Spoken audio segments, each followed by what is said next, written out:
Hello everyone and welcome back. आज बड़े दिनों बाद हम वापस यूट्यूब पर आए हैं ताकि जो हमने जो टॉपिक्स दिवाली के जस्ट पहले छोड़े थे पढ़ाना, आज हम दोबारा उनको रीस्टार्ट करते हैं। और आशा करता हूँ कि आपने पुराने वीडियोस देखे होंगे और जो भी बताया गया है आपने उसको इन छुट्टियों में रिवाइज किया होगा। और डाउट्स अगर हो अभी भी तो आप शेयर कीजिए, पूछिए। अभी प्रयास करते हैं कि इस चैप्टर में जो बहुत ही इंपॉर्टेंट बेसिक कॉन्सेप्ट्स हैं उनको एक एक करके समझते हुए आगे बढ़ें और जल्दी से जल्दी इस चैप्टर को भी खत्म करके अपने कोर्स को आगे बढ़ाएं। ठीक है, तो before starting today's topic I just want to discuss with you about octet rule. Octet rule के बारे में पढ़ने के पहले एक चीज मैं क्लियर कर देता हूँ। बहुत सारे लोग, बहुत सारे स्टूडेंट्स, बहुत सारे टीचर्स ऑक्टेट को इस तरह से पढ़ते हैं, तो ये गलत है। ऐसा नहीं होता है, किताब भी आप चेक कर सकते हैं। ऑक्टेट होता है OCTET। ठीक है, ऑक्टेट का मतलब क्या है? ऑक्ट ये जो इसमें प्रीफिक्स लगा हुआ है 3 लेटर्स का, OCT ऑक्ट। ऑक्ट का मतलब होता है 8। इस 8 का क्या मतलब है? What does this rule signify? What does this rule imply about chemical bonding? इस रूल का सिर्फ इतना कहना है कि कोई भी एलिमेंट का कोई भी एटम जब कभी भी केमिकल बॉन्डिंग में एंटर होता है, कभी भी केमिकल बॉन्डिंग करता है, तो वो ऐसा इसलिए करता है ताकि उसकी आउटर मोस्ट शेल में 8 इलेक्ट्रॉन्स कंप्लीट हो जाए। ठीक है, अगर उसके पास 1 इलेक्ट्रॉन है तो 2 इलेक्ट्रॉन है या 3 इलेक्ट्रॉन है, तो वो क्या करेगा? वो ऑक्टेट को पूरा करने के लिए 1, 2 या 3 इलेक्ट्रॉन्स को क्या करेगा? लूज कर देगा, ताकि उसकी आउटर मोस्ट शेल से एक्स्ट्रा इलेक्ट्रॉन्स चले जाएं और इनर शेल जो पहले से कंप्लीट है वो आउटर मोस्ट शेल बन जाए और उसका ऑक्टेट पूरा हो जाए। अगर उसके पास आउटर मोस्ट शेल में 7, 6 या 5 इलेक्ट्रॉन्स हैं, तो वो क्या करेगा? वो अगर 7 है तो 1 इलेक्ट्रॉन को गेन करेगा, 6 है तो 2 को गेन करेगा, 5 है तो 3 को गेन करेगा। इसके अलावा वो शेयरिंग भी कर सकता है। मतलब सिंपल सी चीज है कि कोई भी एलिमेंट का कोई भी एटम अगर केमिकल बॉन्डिंग में एंटर करता है तो वो क्यों एंटर करता है? वो उसका सिर्फ एक मकसद होता है कि वो स्टेबल हो जाए। और स्टेबल होने के लिए उसे क्या करना पड़ता है? उसे स्टेबल होने के लिए स्टेबल इलेक्ट्रॉनिक कॉन्फ़िगरेशन को अक्वायर करना पड़ता है। और स्टेबल इलेक्ट्रॉनिक कॉन्फ़िगरेशन को एक्वायर करने के लिए एटम्स के पास सिर्फ 3 ऑप्शन होते हैं: इलेक्ट्रॉन गेन करना, इलेक्ट्रॉन लूज करना या इलेक्ट्रॉन शेयर करना। ठीक है, सो for any type of chemical bonding only these 3 types of transactions of electrons are possible. जितनी भी केमिस्ट्री में आप केमिस्ट्री में बॉन्डिंग पढ़ोगे हर जगह आपको यही दिखाई पड़ेगा। 2-4 एक्सेप्शन भी मिलेंगे आपको, जहां पर जैसे मैंने बताया था उस दिन कि वैन डर वाल्स फोर्सेस में क्या होता है, वीक फोर्सेस होते हैं, उनमें इलेक्ट्रॉन्स का रोल होता है लेकिन बॉन्डिंग में इलेक्ट्रॉन्स इन्वॉल्व नहीं होते। उसके बारे में हम आगे पढ़ेंगे। ठीक है, फिलहाल अभी आप ये जानिए कि केमिकल बॉन्डिंग जो रियल बॉन्डिंग होती है उसमें इलेक्ट्रॉन का ट्रांजैक्शन सिर्फ 3 तरीके से होता है।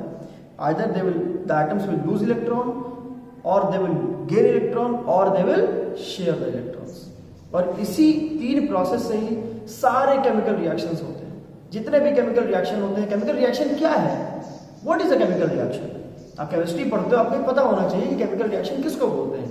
Chemical reaction is nothing but breaking of old bonds and formation of new bonds.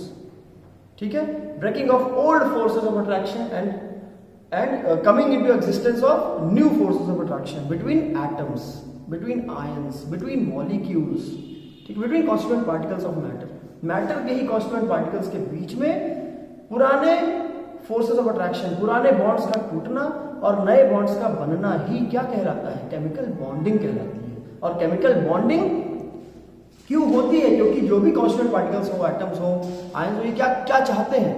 They want that their outermost electronic configuration should be stable. और कौन सी कॉन्फ़िगरेशन स्टेबल होती है? वही कॉन्फ़िगरेशन स्टेबल होती है जिसमें आउटर मोस्ट शेल में क्या होता है? 8 इलेक्ट्रॉन्स पूरे होते हैं। ठीक है, अगर 8 से ज्यादा है तो जो ज्यादा वाले होते हैं वो उनको लूज करके इलेक्ट्रॉन लूज करके क्या बना देता है, कैटायन बना देता है और एनायन के साथ कंबाइन करके ऑक्टेट पूरा कर लेता है। अगर 8 से कम है तो 1-2 इलेक्ट्रॉन या 3 इलेक्ट्रॉन वो गेन कर सकता है। अगर एग्जैक्टली न कम गेन और शेयर करने की पोजीशन में नहीं हो, गेन या लूज करने की पोजीशन में नहीं होता है तो क्या करता है, then it goes for sharing of electrons, जैसा कि अभी आप 2-4 एग्जांपल्स में देखोगे। ठीक है, तो octet rule is very simple. It says that all atoms of all elements undergo chemical bonding only in order to complete their या acquire their stable electronic configuration. Okay, and that stable electronic configuration is what, is nothing but attainment of 8 electrons in their outermost shell. Is that clear? यही है octet rule. इसके बारे में आप NCERT में अच्छे से पढ़ सकते हैं, बहुत ही कम शब्दों में लेकिन बहुत ही प्रिसाइज, बहुत ही क्लियरली लिखा हुआ है। ठीक है, जो मैंने बोला है वही चीज उसमें लिखी हुई है। अब हम आगे बढ़ते हैं। ऑक्टेट रूल अगर आप जान गए हो तो अब हम आगे बढ़ते हैं नेक्स्ट टॉपिक के बारे में। नेक्स्ट टॉपिक कह लीजिए, जैसा कि मैंने उस दिन बताया था कि there are 5 types of chemical bonds, ionic bonds, covalent bonds, coordinate covalent bonds, metallic bonds and weak van der Waals forces. ठीक है, तो अभी हमने आयनिक बॉन्ड के बारे में उस दिन डिस्कस किया हुआ था। आज हम डिस्कस करने जा रहे हैं कोवैलेंट बॉन्ड्स के बारे में। ठीक है, कोवैलेंट बॉन्ड्स के बारे में आप जाने उसके पहले आपको ये पता होना चाहिए कि इनको कोवैलेंट कहा क्यों जाता है। इस शब्द का संधि विच्छेद करके समझने की कोशिश करते हैं कि इस पर्टिकुलर वर्ड का मीनिंग क्या है। को का मतलब होता है म्यूचुअल, म्यूचुअल का मतलब होता है शेयर, जो एक का ना हो बल्कि जितने भी लोग इन्वॉल्व हो सबका हो। जैसे इस सब्जेक्ट को पढ़ के आगे समझना और जानना, ये हमारी आपकी म्यूचुअल इंटरेस्ट है, म्यूचुअल रिस्पॉन्सिबिलिटी है कि हम लोग इसको पढ़ के कोर्स को कंप्लीट करें और सब्जेक्ट को अच्छे से जाने समझें। ठीक है, आप भी सीख रहे हो, मैं भी सीख रहा हूँ, ये हमारी म्यूचुअल अंडरस्टैंडिंग, हमारा म्यूचुअल कह सकते हैं म्यूचुअल अटेम्प्ट है of learning the subject. Okay, तो म्यूचुअल का मतलब होता है जब कोई एक ही का ना रह जाए, वो शेयर हो जाए। क्या कोई भी एक्ट, कोई भी रिस्पॉन्सिबिलिटी या कोई भी एक्शन। वैलेंट का मतलब आप जानते हो कि मैंने बताया already, valent means valency. Valency means number of electrons in outer most shell, right. Number of electrons in outer most shells को क्या ही कहते हैं, तो कहते हैं वैलेंसी, जैसा कि आप जानते हैं पहले से। ठीक है, तो इस पर्टिकुलर बॉन्ड का क्या मतलब, एक ऐसा बॉन्ड जो कैसे बना है, जो बना है म्यूचुअल। म्यूचुअल मतलब शेयरिंग। क्या शेयरिंग, किसका शेयरिंग, नंबर ऑफ इलेक्ट्रॉन्स। कहां पे है वो इलेक्ट्रॉन्स, आउटर मोस्ट शेल। मतलब आउटर मोस्ट शेल में मौजूद जो इलेक्ट्रॉन्स हैं, वो आउटर मोस्ट शेल में मौजूद इलेक्ट्रॉन्स आपस में क्या करें, मतलब एक एटम के आउटर मोस्ट शेल के इलेक्ट्रॉन्स और दूसरे एटम के आउटर मोस्ट शेल के इलेक्ट्रॉन्स आपस में क्या करने लगे, वो शेयरिंग करने लगे। तो इस शेयरिंग को करके उन्हें क्या मिलेगा, they will share the electrons in order to attain what, to attain a stable electronic configuration according to octet rule. और ऐसा करके उन्हें क्या मिलेगा, वो स्टेबल हो जाएंगे। और इस स्टेबिलिटी को एक्वायर करने के बाद हमें जो रिजल्ट मिलता है, उसी रिजल्ट को जो बोलते हैं कोवैलेंट बॉन्ड। समझे? मैं एक सिंपल से एग्जांपल देता हूं आपको। ये देखिए हाइड्रोजन। हाइड्रोजन क्या है भाई, first element of the periodic table है, सिंगल इलेक्ट्रॉन सिस्टम है, मतलब इसके आउटर मोस्ट शेल में एक ही इलेक्ट्रॉन होता है भाई। आउटर मोस्ट शेल कौन सी शेल होती है, आउटर मोस्ट शेल जो पहली शेल है वो आउटर मोस्ट शेल, और उसी पहली शेल में कितने इलेक्ट्रॉन होते हैं, एक इलेक्ट्रॉन होते हैं। और अगर इस हाइड्रोजन को कहीं भी क्लोरीन दिखाई पड़ता है, इस क्लोरीन के पास कितने इलेक्ट्रॉन होते हैं भाई, आउटर मोस्ट में आपको पता होना चाहिए।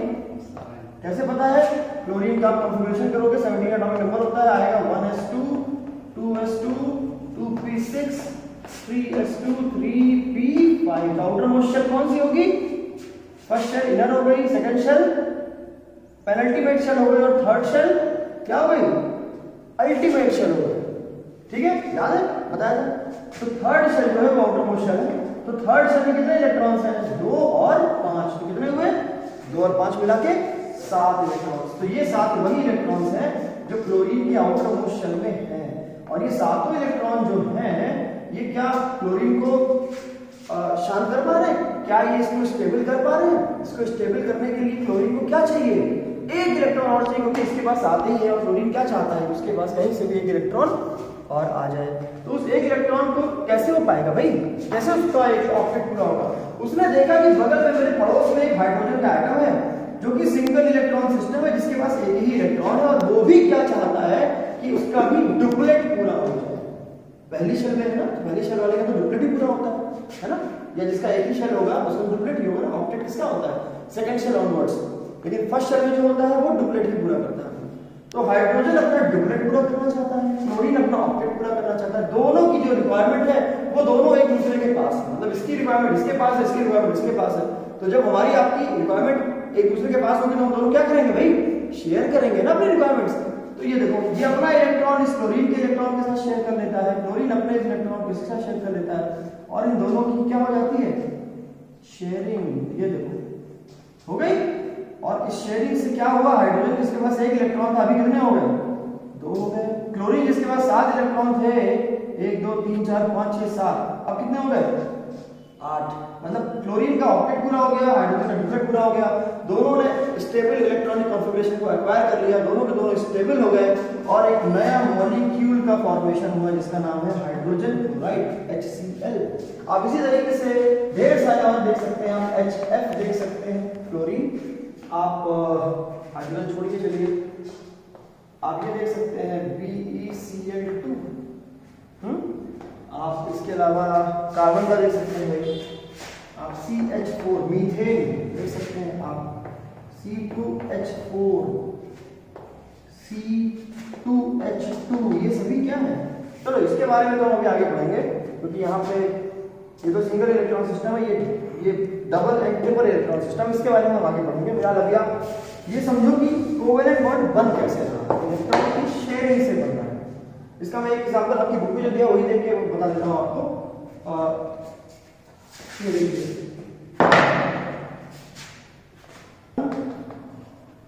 टेट्राक्लोराइड, कार्बन मतलब C और टेट्रा मतलब 4, क्या 4, क्लोराइड, मतलब 4 क्लोरीन है इसके पास। कार्बन के आसपास 4 क्लोरीन है, 1 2 3 और 4। कार्बन के पास कितने इलेक्ट्रॉन होते हैं आउटर मोस्ट में, ये देखिए भाई, carbon atomic number 6, configuration 1s2 2s2 2p2। तो आउटर मोस्ट शेल कौन सी हुई, ये तो इनर शेल हुई 1 वाली। आउटर मोस्ट कौन सी हुई, सेकंड शेल जो होती है वो आउटर मोस्ट होती है। तो सेकंड शेल में कितने इलेक्ट्रॉन्स हैं, 2 इलेक्ट्रॉन ये रहे, 2 इलेक्ट्रॉन। तो आउटर मोस्ट कार्बन के आउटर मोस्ट में कितने इलेक्ट्रॉन हैं, 4, 1 2 3 और 4। और क्लोरीन को भी आपने देखा था, आउटर मोस्ट में कितने हैं इसके, 5 और 2 7, मतलब ये रहे 7। Same for this one also, same for this one also, and also for this. अब देखो ध्यान से कि कार्बन के पास 4 इलेक्ट्रॉन थे, 1 2 3 4। ऑक्टेट पूरा करने के लिए इसे क्या चाहिए, 4 इलेक्ट्रॉन और चाहिए। तो उसका तो बहुत काम आसान हो गया, क्योंकि उसके पास 4 क्लोरीन उसको अगल बगल दिखाई दे रहे हैं, जिनको क्या चाहिए, जिनको एक एक इलेक्ट्रॉन चाहिए। तो कार्बन कहता है भाई मेरे पास 4 इलेक्ट्रॉन है, आप 4 लोग हो, चारों लोग एक एक इलेक्ट्रॉन मेरे साथ शेयर कर लो, मेरे 8 पूरे हो जाएंगे, और आप चारों के जो साथ साथ हैं आप सबके 8 पूरे हो जाएंगे, हम दोनों का मिला के ऑक्टेट पूरा हो जाएगा और एक नया मॉलिक्यूल बन जाएगा। ये देखिए CCl4 नाम का मॉलिक्यूल बन गया, CCl4, इसको कहते हैं कार्बन टेट्राक्लोराइड। और ये देखिए शेयरिंग हो गई, इस इलेक्ट्रॉन की शेयरिंग इससे हो गई, इसकी शेयरिंग इससे हो गई, इसकी शेयरिंग इससे हो गई, और इसकी शेयरिंग इससे हो गई, CCl4 बन गया। ठीक है, बहुत ही सिंपल सा कॉन्सेप्ट है। अगर आपको आउटर मोस्ट इलेक्ट्रॉन्स का आइडिया है, आपको एटॉमिक नंबर्स पता है, आपको इलेक्ट्रॉनिक कॉन्फ़िगरेशन करनी आती है, और आपको ये पता है कि कौन से एटम को कितने इलेक्ट्रॉन चाहिए ऑक्टेट पूरा करने के लिए, तो आपका काम बहुत आसान हो जाएगा। बहुत आराम से ऑक्टेट पूरा करते हुए केमिकल बॉन्डिंग, कोवेलेंट बॉन्डिंग को समझ सकते हैं, बना सकते हैं, ड्रॉ कर सकते हैं। ठीक है, तो आई होप आप इस वीडियो में ये जो मैं बताना चाहता हूँ समझ के। फिलहाल मैं एक एग्जांपल और देना चाहता हूँ जिसमें आप डबल बॉन्ड देख लीजिए कैसे बनता है। ठीक है,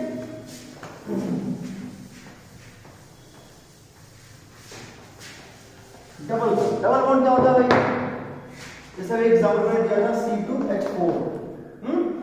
C2H4 मतलब कितने कार्बन है, 2 कार्बन है भाई, और कितने हाइड्रोजन है, 4 हाइड्रोजन है। इसका मतलब सिमेट्री की बात करोगे तो क्या होगा, 4 में से दो हाइड्रोजन इसके पास होने चाहिए, इस वाले कार्बन के पास, और 2 हाइड्रोजन इस वाले कार्बन के आसपास होने चाहिए।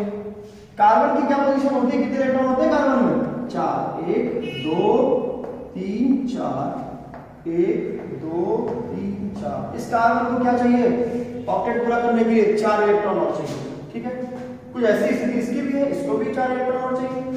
ये हाइड्रोजन है, इनके पास क्या होता है, इनके पास एक इलेक्ट्रॉन होता है, सिंगल इलेक्ट्रॉन सिस्टम होता है हाइड्रोजन। इनको क्या चाहिए, इनको एक इलेक्ट्रॉन चाहिए क्योंकि इनको अपना डुप्लेट पूरा करना है। तो ये क्या देखेगा, ये वाला हाइड्रोजन ये देखेगा बगल में एक कार्बन है और उसके पास ये एक इलेक्ट्रॉन है अकेला, क्यों ना इसके साथ शेयरिंग कर। कुछ ऐसा ही जैसे यहाँ पे इलेक्ट्रॉन की शेयरिंग हो गई, वैसी इलेक्ट्रॉन की शेयरिंग यहाँ पे भी हो जाएगी, वैसी इलेक्ट्रॉन की शेयरिंग हाइड्रोजन और कार्बन में यहाँ पे हो जाएगी सेम, क्योंकि हाइड्रोजन कार्बन सेम स्पीशीज और सेम बॉन्डिंग ऐसे यहाँ पे हो जाएगी। तो अब देखो हर इन सारे चारों बॉन्ड्स में हाइड्रोजन का डुप्लेट कंप्लीट हो चुका है। देखो ध्यान से, एक था, एक इलेक्ट्रॉन शेयर हो गया, 2 पूरे हो गए, हाइड्रोजन का डुप्लेट अचीव हो गया। अब कार्बन की बारी आती है, कार्बन के पास 4 इलेक्ट्रॉन थे पहले ओरिजिनली, ठीक है, इन 4 में एक इलेक्ट्रॉन ये इधर के 2 हाइड्रोजन के साथ शेयर कर चुका है। तो अभी कितने हो गए कार्बन के पास, 4 और 2 6। अभी भी कार्बन के पास प्रॉब्लम है, वो कह रहा है भाई मेरे पास अभी भी ऑक्टेट से 2 इलेक्ट्रॉन कम है। तो क्या करेगा, उसको बगल में एक और कार्बन दिखाई दे रहा है जो बिल्कुल हूबहू इसके जैसा ही, जो जैसी बॉन्डिंग इसने की है वैसी ही बॉन्डिंग इसने की, मतलब इसको भी 2 इलेक्ट्रॉन और चाहिए और इसको भी, इस कार्बन को भी 2 इलेक्ट्रॉन और चाहिए। ठीक है, तो ये दोनों क्या करेंगे भाई आपस में, ये दोनों इन इलेक्ट्रॉन्स को आपस में शेयर कर देंगे। अब आप ध्यान से देखो, हाइड्रोजन जितने भी हैं सभी का डुप्लेट अचीव हो चुका है और कार्बन जितने भी हैं, 2 कार्बन है, 2 के दोनों कार्बन का ऑक्टेट पूरा हो चुका है। कैसे, ये कार्बन के 4 इलेक्ट्रॉन अपने 4, ये हाइड्रोजन का 5, इस हाइड्रोजन वाला 6 और इस पर्टिकुलर बगल वाले कार्बन का 7वां इलेक्ट्रॉन और बगल वाले कार्बन का एक और इलेक्ट्रॉन जो था वो 8वां इलेक्ट्रॉन। तो इस पर्टिकुलर कार्बन का ऑक्टेट अचीव हो चुका है। सिमिलरली इस कार्बन का भी ऑक्टेट अचीव हो चुका है। तो इसमें जितने भी स्पीशीज हैं हर किसी ने अपना स्टेबल इलेक्ट्रॉनिक कॉन्फिगरेशन को अचीव कर दिया है। हाइड्रोजन जितने भी हैं सबका डुप्लेट कंप्लीट है, कार्बन जितने भी हैं उनका ऑक्टेट कंप्लीट है। और ये ऐसा होने के दौरान, इस कोवेलेंट बॉन्डिंग होने के बाद क्या होता है, ये सभी एटम्स बॉन्ड हो जाते हैं और एक मॉलिक्यूल बना देते हैं जिसका नाम क्या है, इसका नाम है इथीन। अब ये नाम क्या है, कैसे पढ़ा, ये हम इसी चैप्टर में, इस चैप्टर में नहीं, इसके बारे में आगे पढ़ेंगे, ऑर्गेनिक केमिस्ट्री में पढ़ेंगे तो नोमेनक्लेचर के बारे में पढ़ेंगे, तो आपको ये पता चलेगा कि इस तरह के हाइड्रोजन हाइड्रोकार्बन वाले जो मॉलिक्यूल्स होते हैं इनका नोमेनक्लेचर मींस नामकरण कैसे किया जाता है, उसके बारे में हम आगे पढ़ेंगे, कोशिश करेंगे जल्दी से जल्दी वहां तक पहुंचा जाए। ठीक है, इसी तरीके से अगर आप ट्राई करोगे, आपके लिए मैं होम असाइनमेंट दे रहा हूं कि आप C2H2 की बॉन्डिंग करके देखिए और बताइए बॉन्डिंग कैसे होगी। हिंट दे रहा हूं कि जिस तरह से इसमें C2H4 में डबल बॉन्ड बना था, C2H2 में ट्रिपल बॉन्ड बने। ठीक है, तो ये आपका होम असाइनमेंट है, आप ट्राई करिएगा C2H2 में बॉन्डिंग कैसे होगी, क्या बनेगा। ठीक है, और भी इसके अलावा 1-2 एग्जांपल मैं देना चाहता हूं आपके पास, थोड़ा सा और दूंगा। जैसे से एक मॉलिक्यूल होता है nitrogen molecule, nitrogen molecule. Nitrogen molecule का क्या मतलब है, मॉलिक्यूल क्या होता है, मॉलिक्यूल का मतलब होता है when atoms combine they form molecules. Atoms combine होंगे अपना ऑक्टेट पूरा करने के लिए तो मॉलिक्यूल बनाएंगे। तो नाइट्रोजन मॉलिक्यूल मतलब जहां पे नाइट्रोजन के एटम्स कंबाइन हो जाए और मॉलिक्यूल बने। तो क्यों कंबाइन होंगे, अपना अपना ऑक्टेट पूरा करने के लिए कंबाइन होंगे। नाइट्रोजन क्या होता है, एटॉमिक नंबर कितना होता है नाइट्रोजन का, 7। कॉन्फ़िगरेशन क्या होता है, 1s2 2s2 2p3। ठीक है, तो आउटर मोस्ट शेल में कितने इलेक्ट्रॉन्स, 2 + 3, मतलब इसके आउटर मोस्ट शेल में 5 इलेक्ट्रॉन, इसके भी 5 हो गए, 1 2 3 4 5, 1 2 3 4 5। मैंने इधर 2 इधर 3 क्यों बनाया, मैं भी आपको समझ में आ जाएगा। नाइट्रोजन क्या चाहता है, अपना ऑक्टेट पूरा करना चाहता है। कितने हैं इसके पास, 5, कितने और चाहिए, 3, बगल में इसको 3 ही तो मिलेंगे ना, इसीलिए 3 हमने बनाया। 3 इस वाले नाइट्रोजन के इलेक्ट्रॉन्स इस वाले नाइट्रोजन के 3 इलेक्ट्रॉन्स के साथ शेयरिंग कर देंगे, दोनों में बन जाएगा triple bond. Is that clear. और आप ध्यान से देखिए, दोनों नाइट्रोजन के एटम्स का ऑक्टेट कंप्लीट हो चुका है। पहले 5 थे, 3 इसके आ गए, 5 और 3 8 हो गए। सेम यहाँ पे 5 इलेक्ट्रॉन थे, 3 इसके आ गए, 5 और 3 8 हो गया, मतलब दोनों का ऑक्टेट पूरा हो गया और नाइट्रोजन मॉलिक्यूल बन गया। इसको N2 बोलते हैं, इसीलिए क्योंकि इसमें नाइट्रोजन के मॉलिक्यूल में 2 एटम्स कोवैलेंटली ट्रिपली बॉन्डेड होते हैं। ठीक है, सो आई होप अभी आपको कोवैलेंट बॉन्ड और उसके बॉन्ड बनने का प्रोसेस, उसके कोवैलेंट बॉन्ड बनने का जो ऑक्टेट का जो रूल है वो कैसे फॉलो होता है और कोवैलेंट बॉन्ड बनता कैसे आपको आइडिया हो गया होगा। इसी टॉपिक के बारे में 2-4 चीजें और होंगी, जैसे एक्सेप्शंस होते हैं कुछ, उसके बारे में हम अगले वीडियो में डिस्कस करेंगे। फिलहाल एक्सेप्शंस पढ़ने के पहले मैं आशा करता हूं कि आप इस पर्टिकुलर टॉपिक को अच्छे से छान के पढ़िए, ताकि जितनी भी जितना भी यूजफुल स्टडी मटेरियल है सारे सबका सब आपके दिमाग में बैठ जाए और आपके दिमाग में एकदम क्लियर पिक्चर बन जाए कि कोवैलेंट बॉन्ड क्या होता है, कैसे बनता है और ऑक्टेट को वो कैसे फॉलो करते हुए कोवैलेंट बॉन्ड बनता है। ठीक है, so in the next video we will discuss some more topics coming after this particular